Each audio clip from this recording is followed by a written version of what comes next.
Subscribe कीजिए हमारे channel नूर रज़ा को और बेल आइकन को प्रेस कीजिए जिससे आपको हमारी न्यू वीडियो की नोटिफिकेशन मिलती रहे।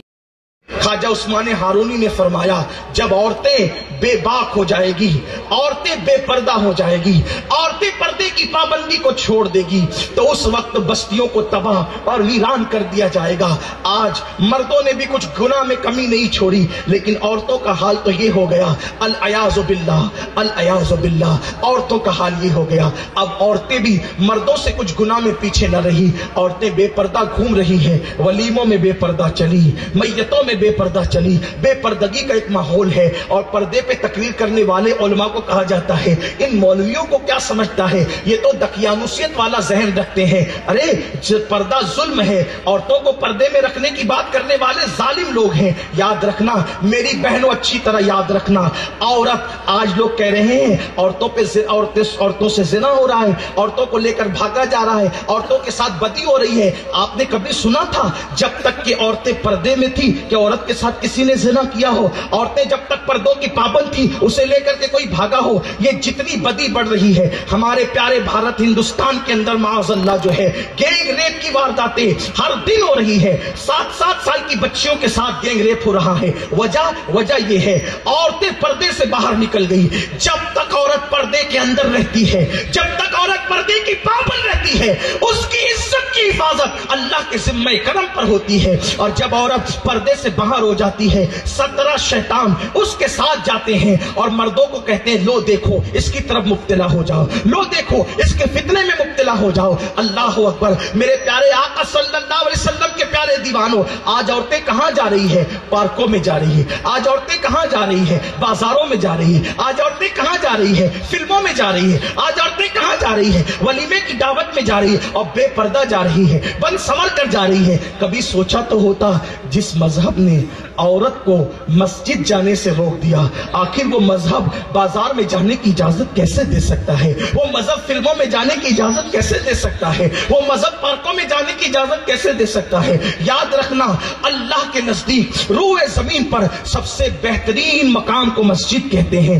मस्जिद से अफजल जगह रूए जमीन पर कोई नहीं है। मेरे भाइयों बताओ, जब औरत को मस्जिद में ले जाने की इजाजत नहीं है तो औरत को पार्क में बना समा कर ले जाने की इजाजत कैसे हो सकती है? और जानते हो, ये जो तुम कर रहे हो ना, अपनी औरतों को बेपर्दा लेकर के घूम रहे हो, अपने दोस्तों के साथ बेपर्दा लेके सफर कर रहे हो, अपने दोस्तों के साथ बेपर्दा ले जा करके पार्टियां कर रहे हो। उससे होगा क्या?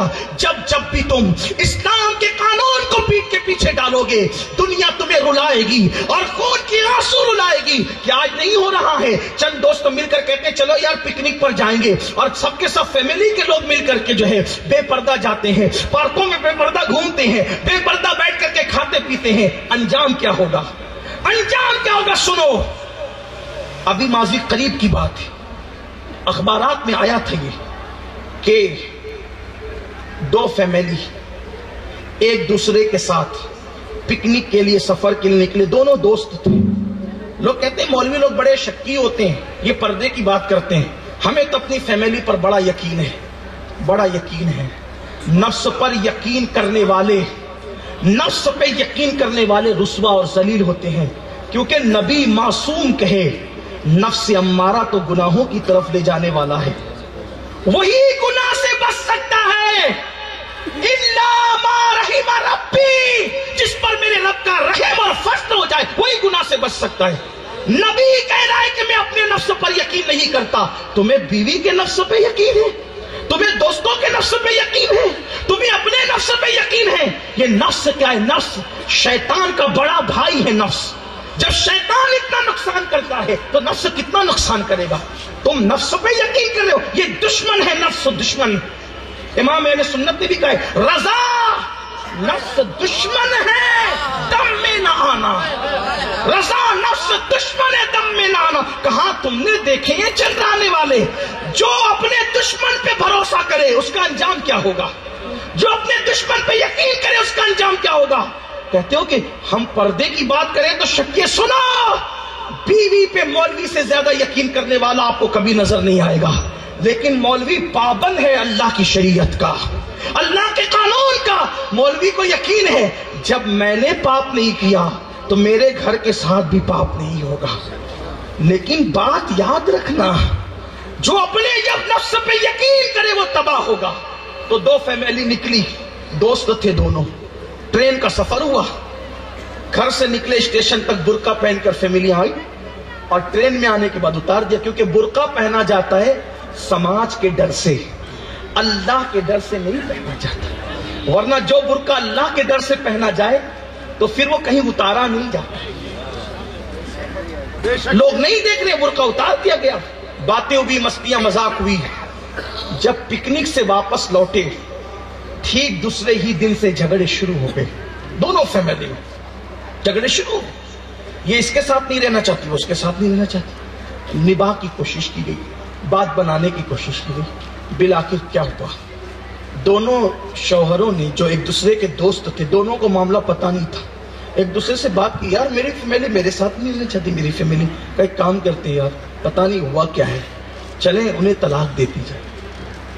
ایک نے کہا میں تو طلاق دینا چاہتا ہوں، اس نے اس کی بیوی کے متعلق کہا، اور پھر اس نے اس کی بیوی کو کہا کہ ٹھیک ہے تم آ جانا کورٹ کے اندر اور کورٹ سے طلاق لے لو.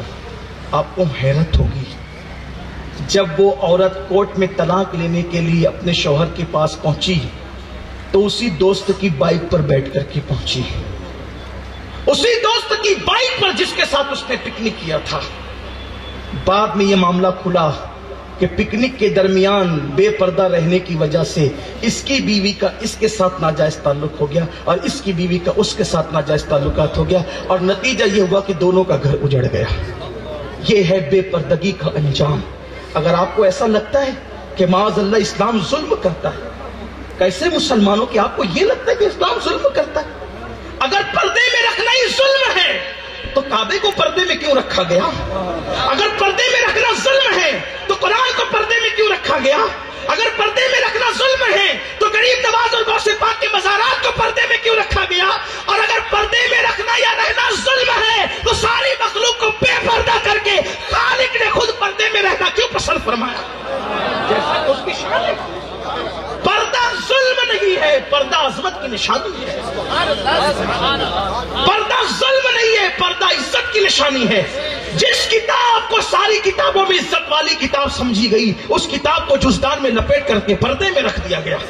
جس مسجد کو عزت والی سب سے زیادہ مسجد سمجھی گئی، ساری مسجدیں بے پردہ رہی، سب سے افضل مسجد کو غلاف ڈال کر کے پردے میں کر دیا گیا. ساری قبروں کو بے پردہ رکھا گیا، جن قبروں کو اللہ والی قبر سمجھا گیا ان قبروں پہ غلاف ڈال کر ان کو پردے میں کر دیا گیا. پردے میں رکھنا ظلم نہیں ہے.